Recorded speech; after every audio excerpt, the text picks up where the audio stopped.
दोस्तों, जीवन में मुश्किल समय पर दो टाइप के लोग निकलकर सामने आते हैं। एक वो जो इस मुश्किल से डर कर खुद टूट जाते हैं और दूसरे वो होते हैं जो इस मुश्किल के समय पर रिकॉर्ड तोड़ देते हैं। अब आप इनमें से किस तरह का बनना चाहते हैं ये आपके ऊपर निर्भर करता है।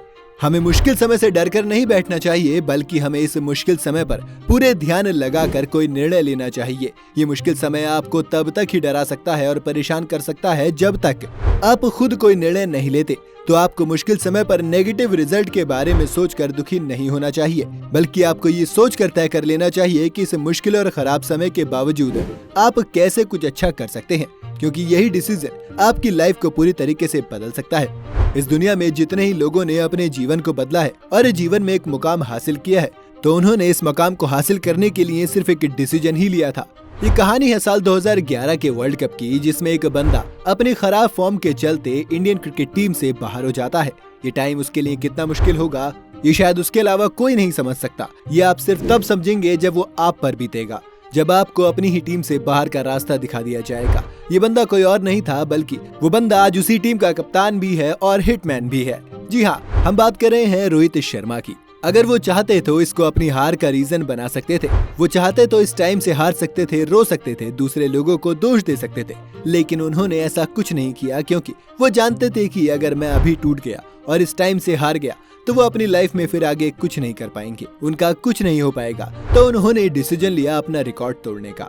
उन्होंने न सिर्फ डिसीजन लिया, बल्कि अपनी मंजिल तक पहुंचने के लिए वो सब कुछ किया जो उस वक्त जरूरत था। उन्होंने अपना वो हार्ड वर्क, लगन और जुनून दिखाया जो अभी तक उन्होंने कभी नहीं दिखाया था। वो अपनी लाइफ में ये सब सिर्फ इसलिए कर पाए क्योंकि ये टाइम इनके लिए मुश्किल था। आसपास के लोग लगातार इन्हें ताने मार रहे थे, लेकिन इन्होंने उनसे हार कभी नहीं मानी।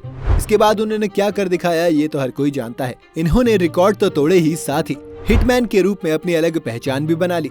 आज पूरी दुनिया ही इनको रोहित शर्मा से पहले हिटमैन के नाम से जानती है। रोहित ने अपने एक इंटरव्यू में बताया था कि साल 2011 में जब वो टीम से बाहर हुए थे तो वो इस दर्द को किसी से बयां भी नहीं कर सकते थे। जब क्रिकेट का इतना बड़ा टूर्नामेंट आपके ही देश में हो और आपको अपने ही साथियों को टीवी में खेलता देखना पड़े तो आपको बहुत बुरा लगता है। उन्होंने बताया कि उस रात युवराज सिंह के साथ वो डिनर पर गए, जहां उन्होंने उनसे बात करके ये जाना कि अपने आप को बदलना बहुत जरूरी है। इन्होंने अपनी अप्रोच को बदलने का ठान लिया। फिर उन्होंने अपनी गलतियों को पहचाना और अपने एक दोस्त अभिषेक नायर की मदद लेकर इन कमियों को दूर करने के लिए अपने गेम को छोटे छोटे पार्ट में तोड़कर 1 महीने का प्रोग्राम बनाया और ट्रेनिंग में वो हिस्से भी जोड़े जो बिल्कुल भी पसंद नहीं किया करते थे। देखते ही देखते इन्होंने अपनी सारी कमियों को अपनी ताकत बना लिया। इनके दोस्त बताते हैं कि इस प्रोग्राम को हमने ऐसे प्लान करा था जिसमें रोहित को खुद पुश करना पड़े, और इस प्रैक्टिस के दौरान मुझे रोहित के अंदर एक नया खिलाड़ी देखने को मिला जो कभी भी किसी भी चीज से हार नहीं मानता है। इससे पहले रोहित के अंदर कभी ऐसा जुनून देखने को नहीं मिला था। इस प्रैक्टिस के चलते रोहित को एक मेंटल एज मिली, जिससे उनको ये विश्वास होने लगा कि ये गेम को अच्छे से अब पढ़ सकते हैं और प्रेशर में अच्छे से गेम खेल सकते हैं। इसके बाद साल 2013 में चैंपियंस ट्रॉफी के बाद इन्होंने एक अपनी अलग पहचान बना ली और अपने हार्डवर्क और लगन के दम पर आज वो टीम इंडिया के कप्तान भी बन चुके हैं। दोस्तों, अगर रोहित शर्मा भी अपने उस मुश्किल टाइम से डरकर हार जाते, परेशान होते और अपनी हार का जिम्मा दूसरों को देते, तो वो भी गुमनामी की इस जिंदगी में कहीं खो जाते। आज कोई भी इनको नहीं पहचानता, ना ही इनका वो मकाम होता और ना ही ये टीम इंडिया के कप्तान होते। दोस्तों, इस कहानी को आपको सुनाने का मकसद सिर्फ और सिर्फ इतना है कि आपकी लाइफ में भी आज नहीं तो कल कभी न कभी मुश्किल टाइम आया भी होगा या फिर आएगा। तो आपको इस टाइम से घबराना नहीं है, बल्कि इस टाइम से आपको लड़ना है। आपको इसे एक चैलेंज की तरह लेकर ये सोचना है कि आपको ये टाइम बेहतर बनाने के लिए आया है, न कि आपको हराने या दुखी करने के लिए।